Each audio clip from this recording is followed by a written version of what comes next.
નમસ્કાર વિદ્યાર્થી મિત્રો, હવે આપણે ગયા વિડિયોની અંદર જે પેલી કિરણાકૃતિઓ જોઈ, બરાબર, તો એ બધાએ તૈયાર કરી જશે. હવે આપણે થોડાક આગળ વધીએ કે અંતર્ગોળ અરીસા વડે રચાતા પ્રતિબિંબો. મિત્રો, આ જે આકૃતિઓ છે તમારી પરીક્ષામાં ખાસ પૂછાય છે. ગઈ વખત બોર્ડની પરીક્ષાની અંદર પણ પૂછાઈ ગયેલી છે, માટે ધ્યાન આપજો. આકૃતિઓ ઘરે પ્રેક્ટિસ કરજો. એક આકૃતિ 5-5 વખત દોડશો તો તમને મગજમાં બેસશે, બરાબર.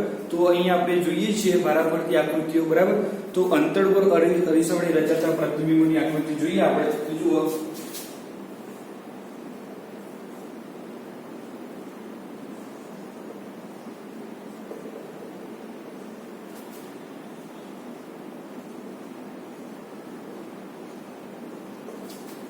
અંતર્ગોળ અરીસા વડે રચાતા પ્રતિબિંબો. મિત્રો, અરીસા વિશે આપણને ખ્યાલ આવ્યો, બરાબર. અરીસો કેવો હોય, એના ભાગો કેટલા હોય તમે તૈયાર કરે જ હશે. ધ્રુવ, વક્રતા કેન્દ્ર, કેન્દ્ર લંબાઈ, વક્રતા ત્રિજ્યા r, આ બધા ભાગ હોય એના તૈયાર કર્યા હશે તમે, બરાબર. તો પહેલા જોઈએ વસ્તુનું સ્થાન અનંત અંતરે. તો જુઓ, પહેલા આપણે એવું સ્થાન લઈએ કે વસ્તુનું સ્થાન ક્યાં હોય? અનંત અંતરે. વસ્તુનું સ્થાન ક્યાં હોય? અનંત અંતરે. તો વસ્તુનું સ્થાન અનંત અંતરે હોય તો એ વખતે વસ્તુનું પ્રતિબિંબ ક્યાં રચાય છે? તો જુઓ, આપણા આ કિરણાકૃતિ બની ગયા છે, બરાબર. જો એ કિરણાકૃતિ તમે તૈયાર કરી હશે તો તમને આઈડિયા જલ્દી આવશે. તો આ અંતર્ગોળ અરીસો છે, બરાબર. આને શું કહેવાય? તો ધ્રુવ. હવે આ શું કહેવાય? મુખ્ય અક્ષય, બરાબર. આ છે એકનું મુખ્ય કેન્દ્ર F અને આ છે એકનું વક્રતા કેન્દ્ર, બરાબર. હવે અહીં શું છે? વસ્તુનું સ્થાન ક્યાં છે? તો અનંત અંતરે છે. તો અનંત અંતરેથી આવતા કિરણો, પ્રકાશના કિરણો આપણા કિરણાકૃતિની અંદર ભણ્યા.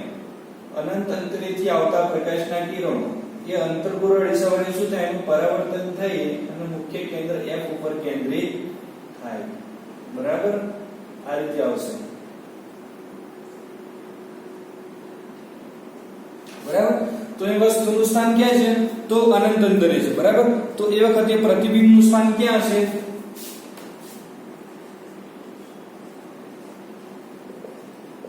પ્રતિબિંબનું સ્થાન તો ક્યાં હશે? તો મુખ્ય કેન્દ્ર F પર હશે, બરાબર. મુખ્ય કેન્દ્ર F ઉપર હશે. બીજું કે પ્રતિબિંબનો પ્રકાર કેવો હશે? વાસ્તવિક અને ઉલટો. પ્રતિબિંબનો પ્રકાર તો કેવો હશે? વાસ્તવિક અને ઉલટો. બીજું કે પરિમાણ. પરિમાણ એટલે કે વસ્તુનું માપ, બરાબર. તો વસ્તુનું પરિમાણ કેટલું હશે? તો વસ્તુ કરતા ખૂબ જ નાનું. વસ્તુ કરતા ખૂબ જ નાનું, અથવા તો શું કહેવાય? એટલે બિંદુવત, બરાબર. મિત્રો, આ આકૃતિ તમારે ખાસ યાદ રાખવાની છે કે જ્યારે અંતર્ગોળ અરીસાની અંદર વસ્તુનું સ્થાન અનંત અંતરે હોય તો એ વખતે વસ્તુનું પ્રતિબિંબ તમને ક્યાં મળે? તો મુખ્ય કેન્દ્ર F ઉપર મળે, બરાબર. હવે એની અંદર પ્રતિબિંબનું સ્થાન ક્યાં હોય? તો પહેલા તો મુખ્ય કેન્દ્ર F ઉપર મળે. પછી બીજું કે પ્રતિબિંબનો પ્રકાર કેવો હોય? તો વાસ્તવિક અને ઉલટો હોય. કેવો હોય? વાસ્તવિક અને ઉલટો. બીજું કે એનું પરિમાણ એટલે કે એનું માપ કેટલું છે? તો વસ્તુ કરતા ખૂબ જ નાનું, બરાબર. પછી નેક્સ્ટ જોઈએ તો વસ્તુનું સ્થાન C થી થોડી દૂર. જો બીજી આકૃતિ આપણે જોઈએ,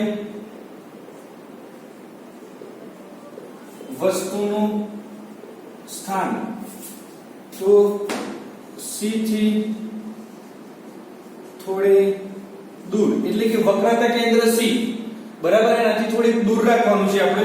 તો આકૃતિ દોરીએ આપણે.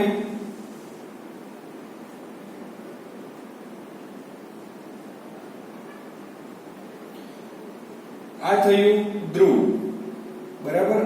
આ થયું મુખ્ય અક્ષ. હવે તમને એ શું કીધું છે કે વસ્તુનું સ્થાન ક્યાં કીધું છે? C થી થોડે દૂર એટલે કે વક્રતા કેન્દ્ર C, બરાબર.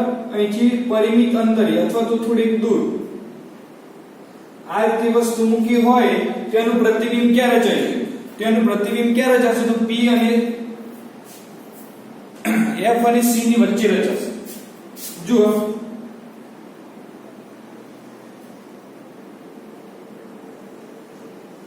બરાબર, એક કિરણ આ રીતે આવશે. પછી બીજું કિરણ શેમાંથી પસાર થશે? વક્રતા કેન્દ્ર C માંથી પસાર થશે.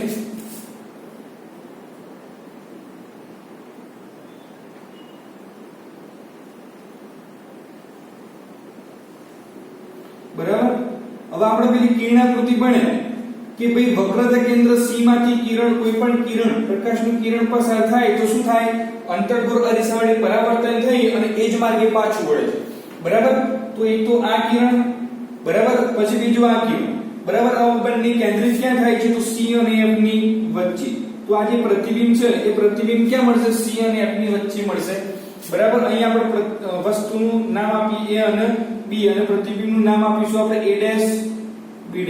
હવે મિત્રો અહીં ખાસ યાદ રાખવાનું કે પ્રતિબિંબ તમને કેવું મળે છે? તો વાસ્તવિક અને ઉલટું મળે છે. કેવું મળે છે? વાસ્તવિક અને ઉલટું મળે છે. બરાબર. તો જોઈએ પ્રતિબિંબનું સ્થાન.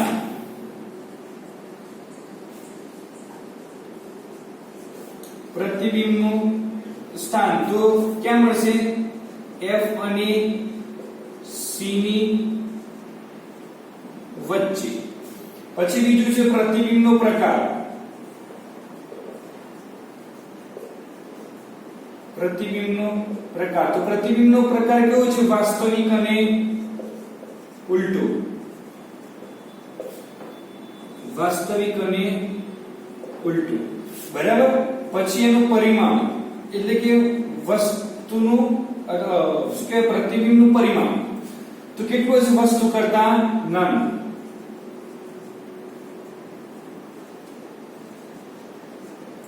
વસ્તુ કરતા નાનું. તો મિત્રો આ થઈ ગયું. આપણે પહેલું જોયું આપણે વસ્તુનું સ્થાન અનંત અંતરે, પછી આવે વસ્તુનું સ્થાન C થી થોડી દૂર. હવે આપણે ત્રીજું આકૃતિ જોઈએ, વસ્તુનું સ્થાન જ્યારે C ઉપર હોય ત્યારે. જોઈએ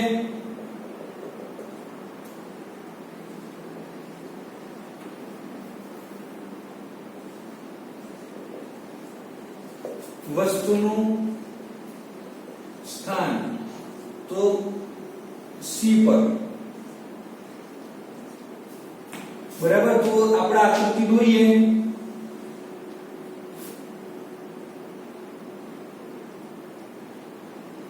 બરાબર. આ અહીં આવશે ધ્રુવ P,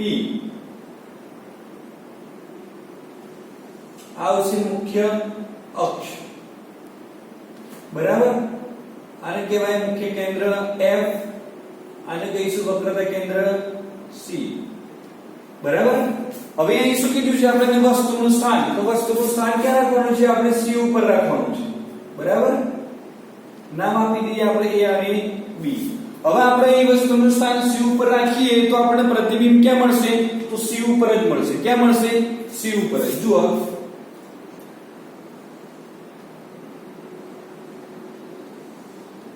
બરાબર. એક કિરણ આ રીતે કેન્દ્રિત થશે. પછી બીજું કિરણ શું થશે? વક્રતા કેન્દ્ર મુખ્ય કેન્દ્ર F માંથી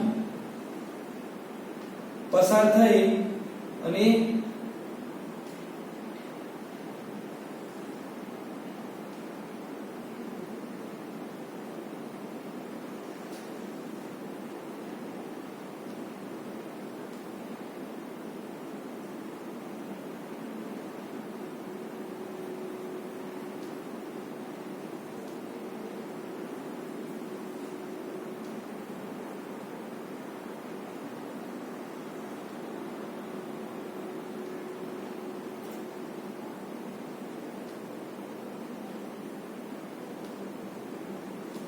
બરાબર. તો જ્યારે વસ્તુનું સ્થાન C ઉપર રાખીએ ત્યારે આપણને એનું પ્રતિબિંબ ક્યાં મળશે? તો વક્રતા કેન્દ્ર C ઉપર જ મળશે. હવે આ બંને કિરણો જ્યાં મળે છે ત્યાં આપણને શું મળશે? વસ્તુનું પ્રતિબિંબ મળશે. બરાબર. તો અહીં લખવાનું કે પ્રતિબિંબનું સ્થાન, વસ્તુનું સ્થાન C ઉપર હોય ત્યારે પ્રતિબિંબનું સ્થાન તો ક્યાં હોય? C પર. બરાબર. પછી બીજો આવશે પ્રતિબિંબનો પ્રકાર. પ્રતિબિંબનો પ્રકાર આપણને કેવો મળે? તો વાસ્તવિક અને ઉલટું. બરાબર. પછી બીજું પરિમાણ એટલે કે વસ્તુનું માપ. તો એ આપણને કેટલું મળશે? વસ્તુના કદ જેટલું.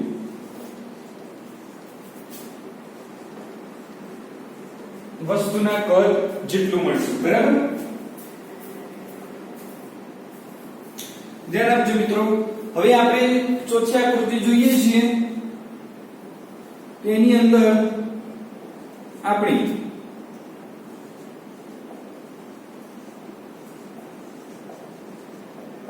વસ્તુનું સ્થાન, તો આપણે વસ્તુનું સ્થાન ક્યાં રાખીશું?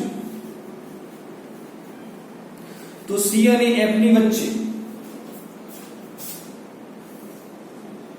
વક્રતા કેન્દ્ર C અને મુખ્ય કેન્દ્ર F ની વચ્ચે રાખીશું. બરાબર. તો જોઈએ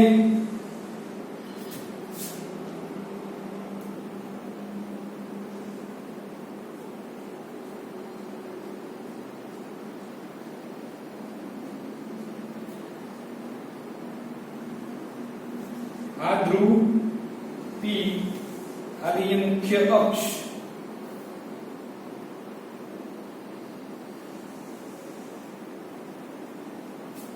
બરાબર.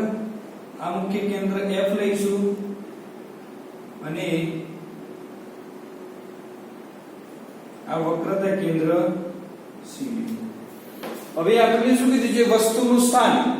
તો વસ્તુનું સ્થાન કે છે વક્રતા કેન્દ્ર C અને F ની વચ્ચે, એટલે ક્યાં?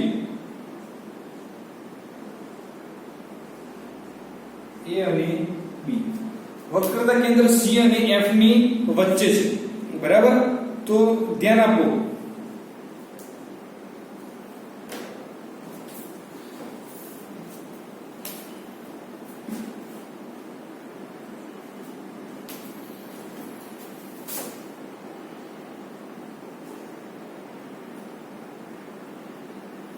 તો વસ્તુમાંથી આપાત થતું પ્રકાશનું કિરણ અરીસા વડે પરાવર્તન થઈ મુખ્ય કેન્દ્ર F માંથી પસાર થશે. બરાબર. પછી બીજું એક કિરણ છે એ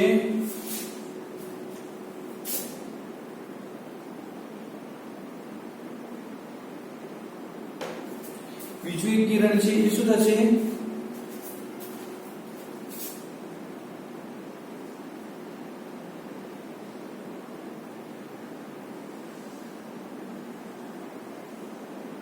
એ વક્રતા કેન્દ્ર C માંથી પસાર થશે. મિત્રો આકૃતિ જે બરાબર એનું માપ આવ્યું નથી.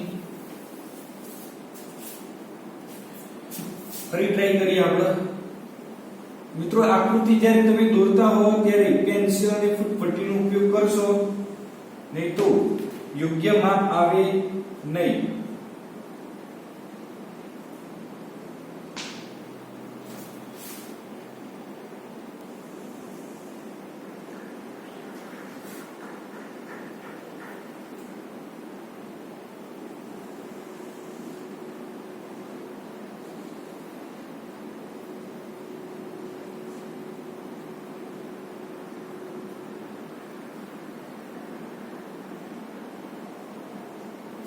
બરાબર. હવે આપણે વસ્તુને રાખવાની છે C અને F ની વચ્ચે રાખીશું. તો અહીં શું થશે? એક કિરણ વસ્તુ પરથી આપાત થઈ અને મુખ્ય કેન્દ્ર F માંથી પસાર થશે અને બીજું કિરણ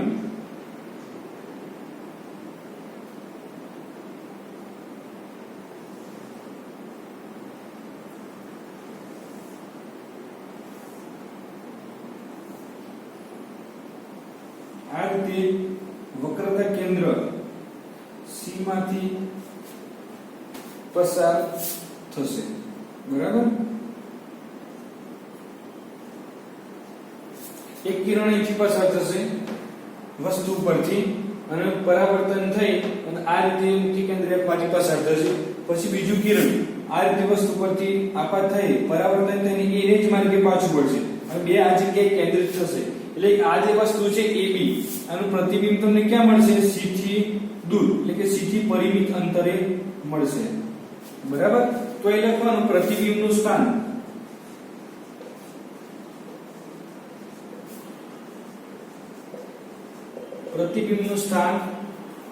તો ક્યાં મળશે C થી પરિમિત અંતરે બીજું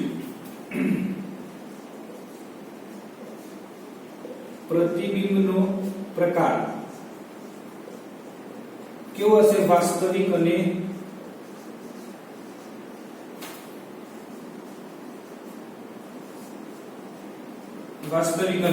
ઉલટું પછી બીજું છે પરિમાણ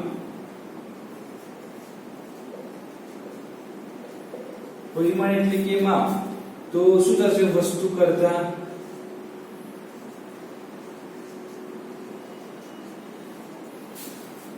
કરતા મોટું મળશે બરાબર મિત્રો ખ્યાલ આવી ગયો હશે તમને મિત્રો આ જે આકૃતિઓ છે એ આકૃતિઓની તમારે ખૂબ પ્રેક્ટિસ કરવી પડશે તો જ તમને મગજની અંદર ફિટ થશે બરાબર હવે આપણે જોઈએ બીજું પાંચમી આકૃતિ જોઈએ તો એની અંદર વસ્તુનું સ્થાન મુખ્ય કેન્દ્ર F પર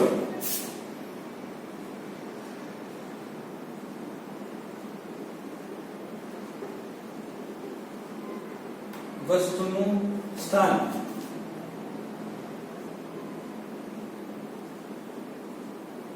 મુખ્ય કેન્દ્ર F ઉપર તો એ વખતે જુઓ મિત્રો આપણે આકૃતિ દોરીએ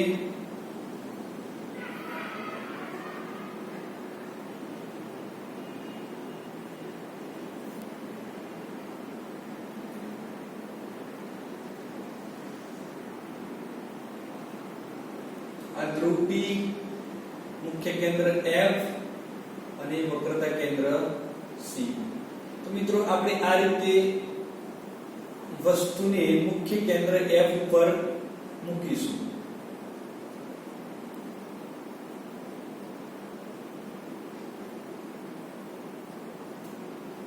A અને B તો જુઓ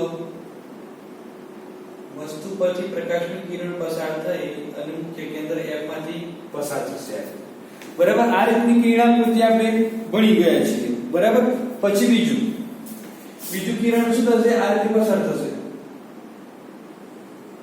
બરાબર અને શું થાય એને જ માર્ગે પાછું વળે છે બરાબર પહેલું કિરણ છે એ વસ્તુ પરથી પસાર થઈ અનાડી સમયે પરાવર્તન થઈ અને મુખ્ય કેન્દ્ર F માંથી પસાર થશે અને બીજું કિરણ છે એ શું થશે વસ્તુમાંથી પસાર થઈ એને જ માર્ગે પાછું વળશે બરાબર હવે અહીં ગાડી આપણે અહીં લખીશું પ્રતિબિંબનું સ્થાન વસ્તુનું સ્થાન મુખ્ય કેન્દ્ર F ઉપર હોય એ વખતે પ્રતિબિંબનું સ્થાન ક્યાં હોય તો અનંત અંતરે ક્યાં હોય અનંત અંતરે પછી એ વખતે પ્રતિબિંબનો પ્રકાર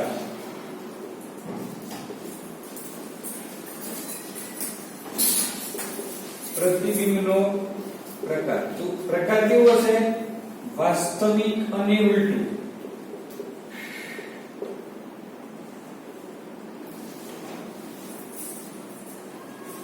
બરાબર પછી આવશે પરિમાણ તો પરિમાણ કેવું હશે વસ્તુ કરતા અનેક ગણું મોટું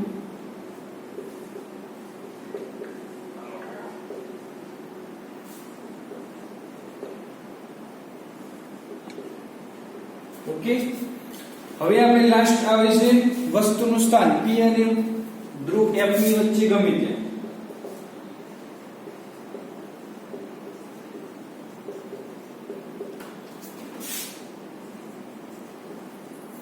ધ્રુવ P અને મુખ્ય કેન્દ્ર F ની વચ્ચે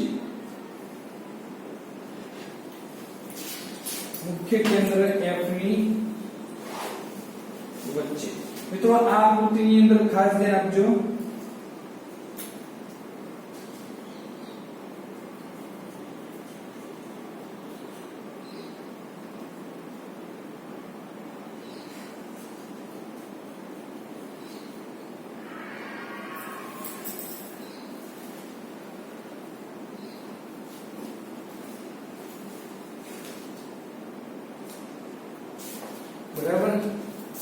હવે અહીં આવશે મુખ્ય કેન્દ્ર F, અહીં આવશે વક્રતા કેન્દ્ર C. હવે આપણે વસ્તુનું સ્થાન ક્યાં રાખવાનું છે? તો ધ્રુવ P અને મુખ્ય કેન્દ્ર F ની વચ્ચે. બરાબર. હવે આ રીતે રાખીશું તો આપણને પ્રતિબિંબ ક્યાં મળશે? તો અરીસાની પાછળ મળશે. ક્યાં મળશે? અરીસાની પાછળ.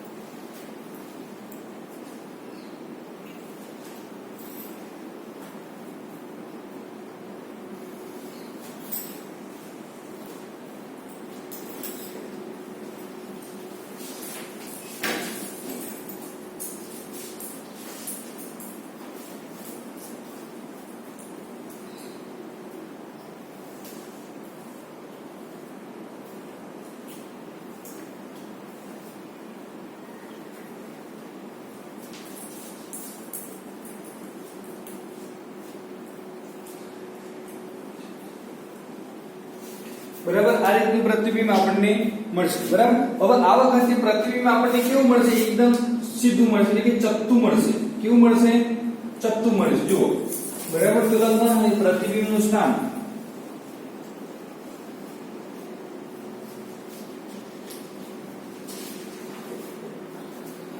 તો પ્રતિબિંબનું સ્થાન તો શું થશે? ક્યાં મળશે આપણને? અરીસાની પાછળ.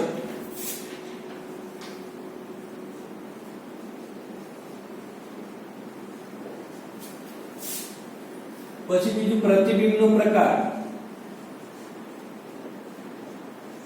મિત્રો અહીં પ્રતિબિંબનો પ્રકાર બદલાશે તો કયો આવશે? આભાસી અને ચત્તુ.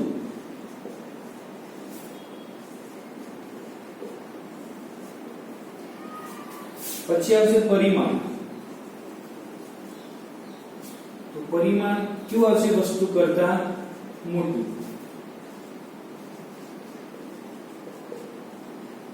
ઓકે. મિત્રો આથી અંતર્ગોળ અરીસા વડે મળતા પ્રતિબિંબો. ધ્યાન આપવાનું વસ્તુનું સ્થાન અનંત અંતરે હોય તો એ વખતે પ્રતિબિંબ ક્યાં મળે છે? પછી વસ્તુનું સ્થાન C થી થોડે દૂર હોય તો એ વખતે પ્રતિબિંબ ક્યાં મળે છે? વસ્તુનું સ્થાન C ઉપર હોય તો એ વખતે પ્રતિબિંબ ક્યાં મળે છે? વસ્તુનું સ્થાન C અને F ની વચ્ચે, વક્રતા કેન્દ્ર C અને F ની વચ્ચે હોય તો એ વખતે પ્રતિબિંબ ક્યાં મળે છે? પછી બીજું કે વસ્તુનું સ્થાન મુખ્ય કેન્દ્ર F ઉપર હોય તો એ વખતે પ્રતિબિંબ ક્યાં મળે છે? બરાબર.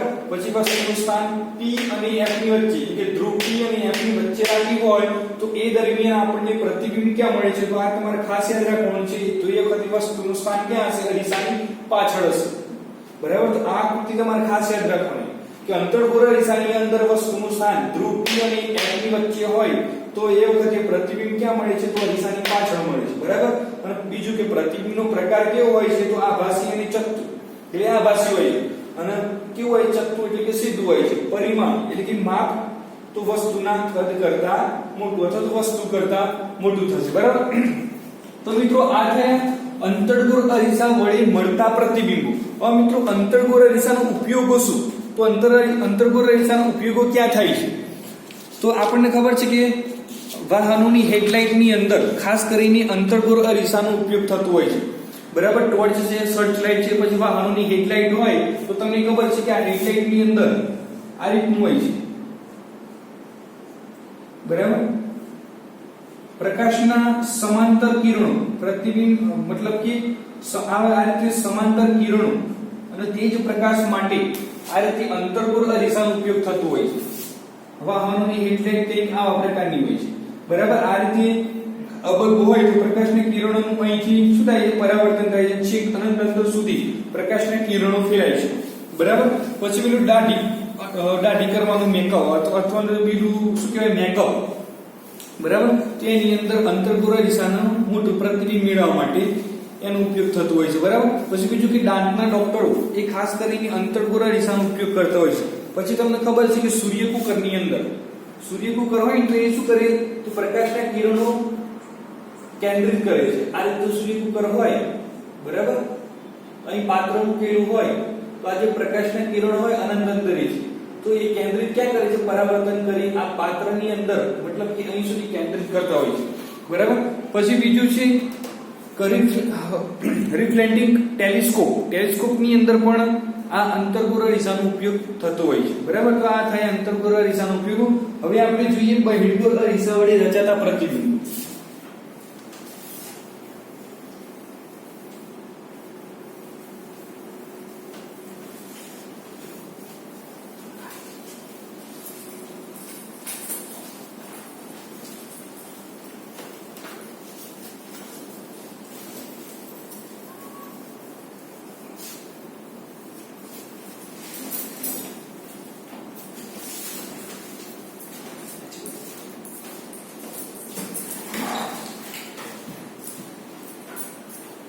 તો જો મિત્રો હવે આપણે જોઈએ બહિર્ગોળ અરીસા વડે રચાતા પ્રતિબિંબો.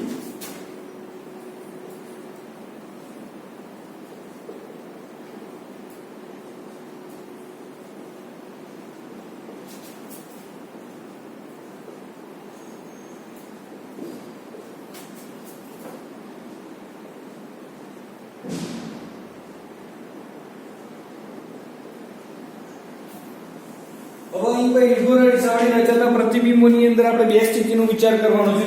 તો પહેલી કઈ સ્થિતિ? તો વસ્તુનું સ્થાન અનંત અંતરે હોય ત્યારે. વસ્તુનું સ્થાન ક્યાં હોય? તો અનંત અંતરે. પછી બીજું વસ્તુનું સ્થાન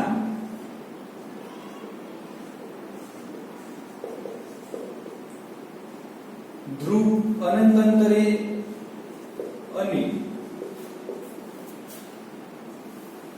ધ્રુવ P વચ્ચે ગમે તે, બરાબર. તો આ બે સ્થિતિનો વિચાર કરવાનો છે. તો પહેલી સ્થિતિની અંદર વસ્તુનું સ્થાન અનંત અંતરે હોય તો એ વખતે આપણને પ્રતિબિંબ ક્યાં મળશે? તો જોઈએ બહિર્ગોળ અરીસો આપણે દોરીએ છીએ.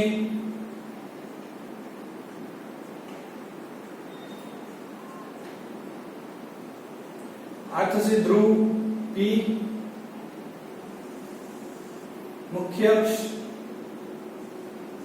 F અને C.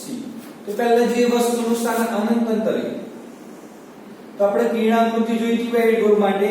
તો શું થાય? અનંત અંતરે આવતા પ્રકાશના કિરણો બહિર્ગોળ અરીસા વડે પરાવર્તન થઈ અને ક્યાં કેન્દ્રિત થાય છે? તો શું થાય છે? એનો વિકેન્દ્રિત થાય છે. શું થાય? વિકેન્દ્રિત.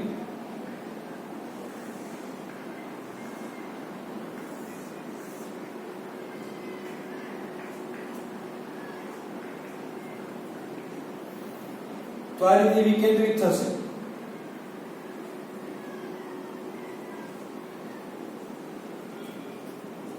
બરાબર. અને આપણે પ્રતિબિંબ ક્યાં મળશે? મુખ્ય કેન્દ્ર F ઉપર. હવે અહીં કેવું વસ્તુ પ્રતિબિંબનું સ્થાન, પ્રતિબિંબનું સ્થાન, તો પ્રતિબિંબનું સ્થાન ક્યાં મળશે? તો મુખ્ય કેન્દ્ર F ઉપર, અરીસાની પાછળ મળશે. પણ મુખ્ય કેન્દ્ર F ઉપર. પછી બીજું કે પ્રતિબિંબનો પ્રકાર,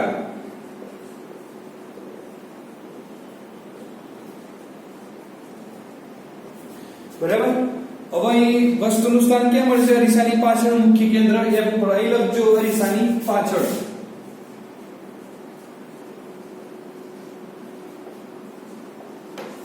બરાબર. પછી બીજું કે પ્રતિબિંબનો પ્રકાર તો કેવો હશે? આભાસી અને ચત્તુ.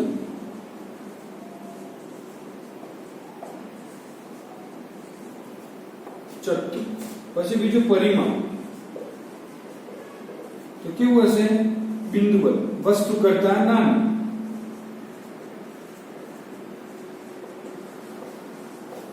એટલે બિંદુવત કેવું હશે?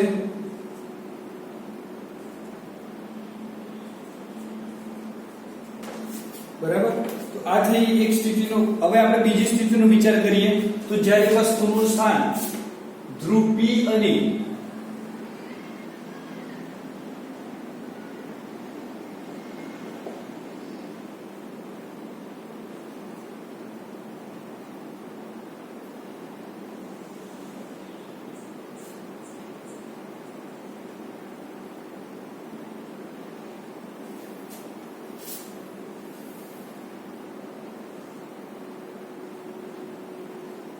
કઈ વસ્તુનું સ્થાન અનંત અંતરે અને ધ્રુવ P બરાબર વચ્ચે ગમે ત્યાં હોય તો આપણને પ્રતિબિંબ ક્યાં મળે છે? તો અરીસાની પાછળ ધ્રુવ P અને મુખ્ય કેન્દ્ર F ની વચ્ચે મળશે.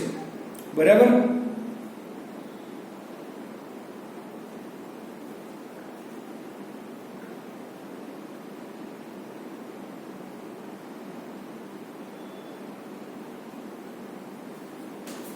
તો જોઈએ મિત્રો,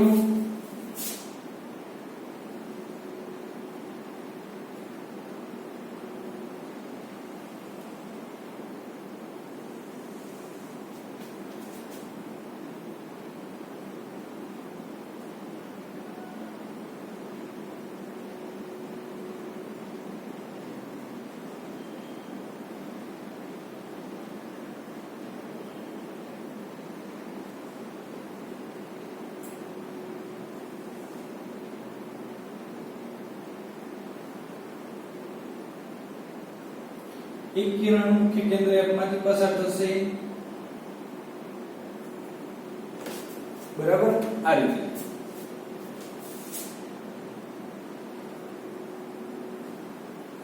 પછી બીજું કિરણ આવશે મુખ્ય કેન્દ્ર C માંથી પસાર થશે.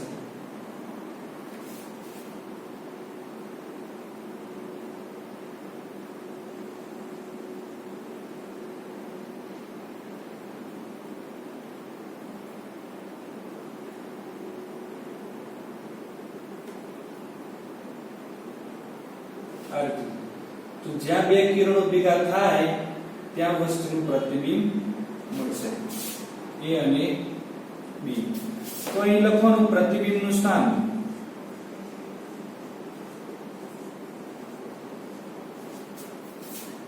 તો પ્રતિબિંબનું સ્થાન ક્યાં મળશે? તો ધ્રુવ અરીસાની પાછળ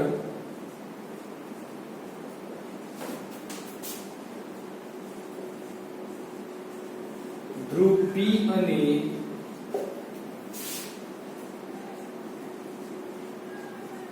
મુખ્ય કેન્દ્ર F ની વચ્ચે. તો આ વખતે પ્રતિબિંબનો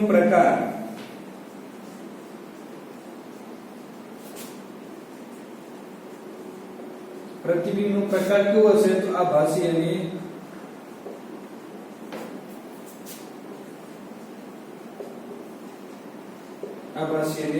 ચકતું. બરાબર. પરિમાણ હશે એનું